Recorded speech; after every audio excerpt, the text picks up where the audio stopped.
How to fix MyQ Garage App error. So the very first step we can do is turn on airplane mode onto your device. For that, what we can do is just go to your settings. And after going to your settings, just tap on connections.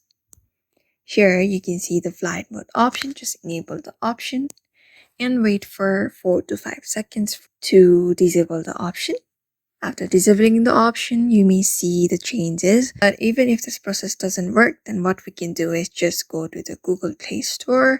You may just go to App Store if you're on an iPhone and search for MyQ and look for the update. Here you may find the update option. If your app is not updated, make sure you have downloaded the latest version of the app. So the next thing we can do is just go to the settings of the app, just long press on that app and tap on this eye icon. Here you can see storage option, just tap on it and tap on clear cache, and that may help you to fix your MyQ Garage app. And the very last option that you can do is just uninstall the app and reinstall the application into the device.